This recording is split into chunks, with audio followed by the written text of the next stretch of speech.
Todos conocemos el viaje de Odiseo, el héroe que después de la guerra de Troya se embarca en una larga y peligrosa travesía de regreso a su hogar. Un viaje poblado de cíclopes, monstruos marinos, dioses caprichosos y criaturas fantásticas. Pero hay algo que suele pasar desapercibido. A lo largo de las páginas de este poema aparecen hechizos, plantas dotadas de poderes extraordinarios, rituales destinados a convocar a los muertos y encantamientos capaces de someter a la voluntad humana. Podríamos preguntarnos entonces, ¿estamos simplemente ante elementos fantásticos de una antigua historia de aventuras? ¿O acaso estos episodios pueden revelarnos algo sobre la manera en que los propios griegos concebían la magia y su relación con el mundo invisible? Esta pregunta resulta oportuna, ahora que una nueva adaptación cinematográfica de la Odisea vuelve a llevar la historia de este héroe al centro de la atención. Y es que casi 3000 años después de que el poema adquiriera la forma que conocemos, este viaje sigue fascinando a nuevas generaciones. Pero hoy no quiero hablar de la película, ni vamos a realizar un análisis literario de la obra. La idea de este video es detenernos en alguno de sus episodios más enigmáticos para observar algo que normalmente queda en segundo plano: las prácticas mágicas que aparecen a lo largo del viaje de Odiseo. La hechicería de Circe, el ritual mediante el cual el héroe busca comunicarse con los muertos, y el canto de las sirenas, capaz de arrastrar a los hombres hacia la perdición. 3 episodios muy diferentes entre sí, pero unidos bajo la misma concepción de lo que es la magia, el mundo invisible y los seres que lo habitan. Hola, mi nombre es Max y esto es Mare Nubium. Empecemos.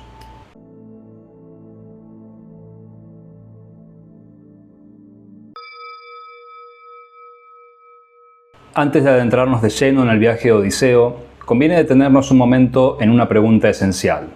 Cuando se compuso la Odisea, ¿existía realmente algo parecido a lo que hoy llamaríamos magia?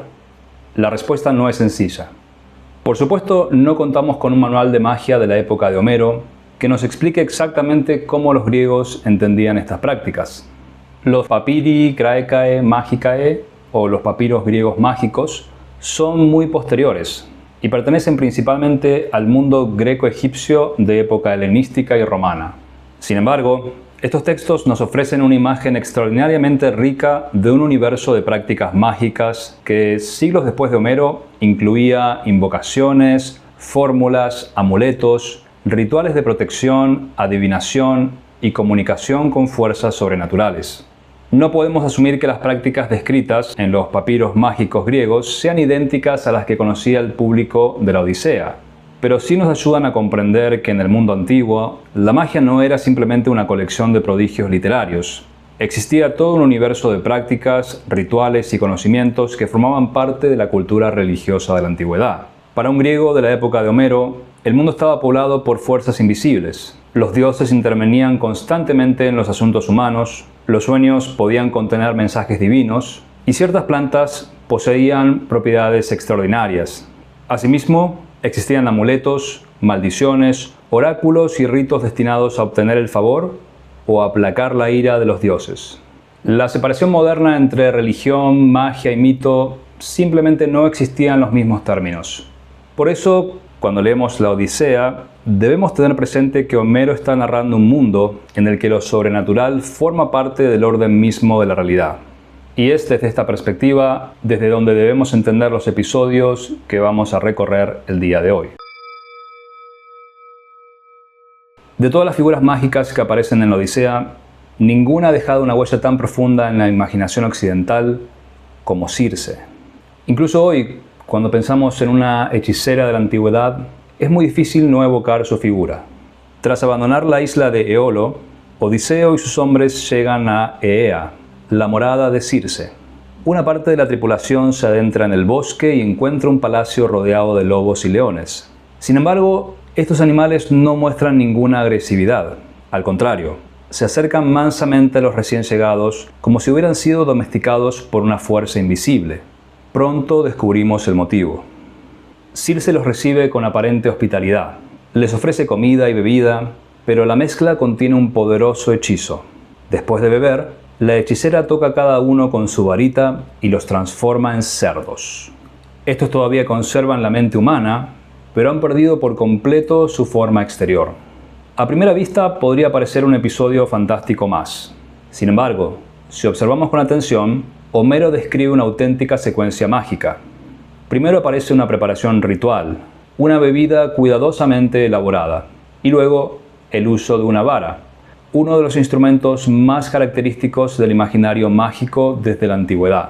No se trata de un prodigio arbitrario. La magia de Circe sigue un procedimiento. Cuando Odiseo decide enfrentarse a ella para rescatar a sus compañeros, ocurre algo aún más interesante. En el camino se le aparece Hermes, quien le entrega una planta extraordinaria llamada Molly.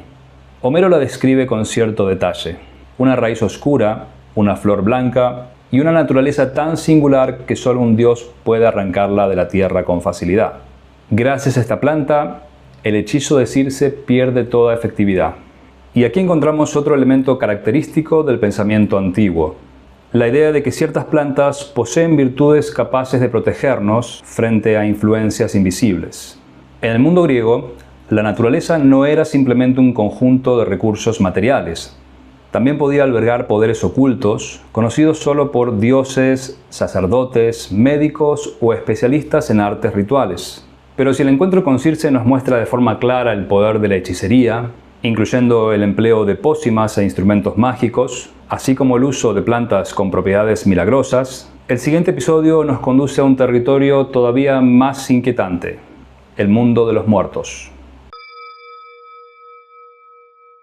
Antes de abandonar la isla de Circe y emprender de nuevo el viaje, es la propia hechicera quien le indica a Odiseo que ningún mortal puede regresar a Ítaca sin consultar antes al adivino Tiresias. Y para hacerlo, deberá viajar hasta los confines del mundo conocido, allí donde el océano rodea la tierra y comienza el reino del Hades. Lo que sigue es uno de los pasajes más extraordinarios de toda la literatura antigua. Al llegar al lugar señalado, Odiseo no encuentra un templo ni una puerta al inframundo. Para establecer la comunicación con el más allá, realiza una serie de acciones muy precisas. Excava una fosa y derrama sobre ella libaciones de leche, miel, vino y agua. Luego esparce harina. También pronuncia invocaciones dirigidas a los muertos. Y finalmente sacrifica 2 animales cuya sangre llena la cavidad abierta en la tierra. Solo entonces sucede lo inesperado. Desde las profundidades del Hades comienzan a acercarse las sombras de los difuntos. Homero insiste aquí en un detalle que resulta fascinante. Las almas necesitan beber la sangre del sacrificio para recuperar, aunque sea por un instante, la conciencia y la capacidad de hablar con los vivos. No es un simple encuentro con fantasmas. Es un contacto cuidadosamente preparado mediante un procedimiento ritual. Desde una perspectiva moderna, esta escena puede parecer una fantasía poética. Sin embargo, para los antiguos griegos, la posibilidad de establecer contacto o comunicación con los muertos no era una idea completamente ajena a sus creencias.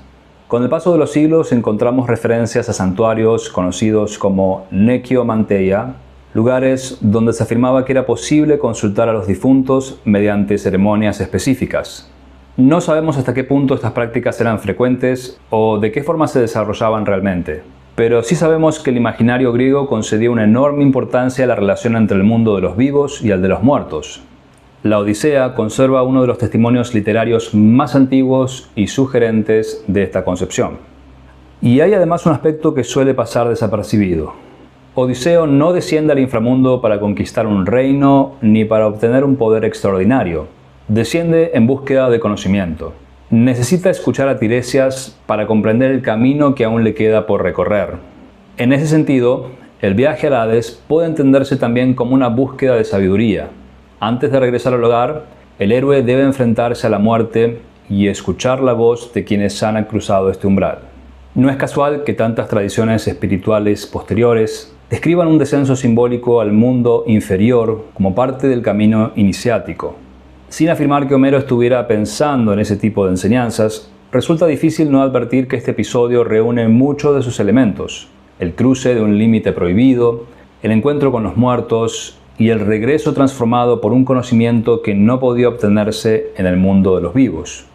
Si Circe nos mostraba la magia como una fuerza capaz de transformar la naturaleza humana, la Nequia nos revela otra de sus dimensiones: el deseo de tender un puente hacia aquello que permanece oculto tras la muerte. Tras abandonar el reino de los muertos, Odiseo regresa una vez más al mar. Ha sobrevivido a la hechicería de Circe y ha contemplado aquello que ningún mortal desea ver, las sombras del Hades. Pero su viaje aún le reserva una de las pruebas más célebres de toda la literatura antigua. Esta vez no encontrará una hechicera ni deberá realizar un complejo ritual. El peligro será mucho más sutil. No atacará su cuerpo, sino su mente y su voluntad. Cuando abandona la isla de Circe, Odiseo recibe una última advertencia. Muy pronto deberá navegar frente a las sirenas, unas criaturas cuyo canto resulta tan irresistible que ningún marinero que lo escucha consigue regresar con vida. Pero lo verdaderamente interesante es que las sirenas no seducen mediante la fuerza, ni siquiera mediante la belleza. Su arma es el conocimiento. Prometen revelar todo cuanto ha sucedido sobre la tierra. Prometen una sabiduría reservada a quienes acepten acercarse a ellas. Y es precisamente ese deseo de conocer lo que termina conduciendo a los navegantes hacia la muerte. Para superar esta prueba, Odiseo idea una solución extraordinaria. Ordena a sus compañeros que se tapen los oídos con cera de abeja para no escuchar el canto, pero él en cambio quiere oírlo. Quiere experimentar ese poder del que tanto le ha hablado Circe. Por eso pide que lo aten con fuerza al mástil de la nave y prohíbe que lo desaten aunque llegue a suplicarlo. La escena es una de las más memorables de toda la Odisea.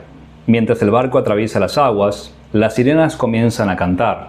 Odiseo intenta liberarse desesperadamente, pero sus compañeros, obedeciendo sus órdenes, aprietan aún más las cuerdas hasta que el peligro queda atrás. A diferencia de Circe y el Hades, aquí no encontramos pociones, varas ni sacrificios rituales. Y sin embargo, seguimos estando ante una forma de magia. El canto de las sirenas actúa directamente sobre la mente. No obliga, ni empuja, ni domina por la fuerza. Despierta un deseo tan intenso que el propio individuo renuncia voluntariamente a su salvación. Quizá por esto esta escena ha fascinado durante siglos a filósofos, a artistas y escritores, porque las sirenas representan un tipo de peligro mucho más cercano al ser humano, aquello que nos seduce precisamente porque promete satisfacer nuestros anhelos más profundos. Odiseo consigue sobrevivir gracias a una combinación de previsión, disciplina y confianza en sus compañeros. Antes de enfrentarse al peligro, acepta limitar su propia libertad. Sabe que, llegado el momento, no podrá confiar en su propia voluntad. Esta es una enseñanza sorprendentemente moderna. En ocasiones, la mejor forma de vencer una tentación consiste en prepararse para ella antes de que aparezca. Si observamos juntos estos 3 episodios, descubrimos que Homero nos presenta 3 manifestaciones muy diferentes de lo sobrenatural.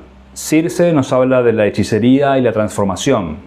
El descenso al Hades nos muestra el poder de los rituales para entrar en contacto con el mundo invisible. Y las sirenas nos recuerdan que quizás los encantamientos más peligrosos sean aquellos que actúan sobre nuestra propia mente.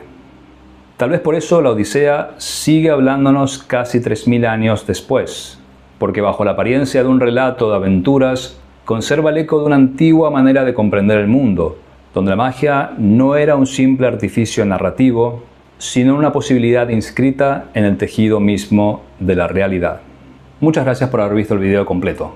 Si estás buscando una versión confiable de la Odisea en español, te recomiendo la edición de Alianza Editorial con traducción de Carlos García Gual e ilustraciones de John Flaxman.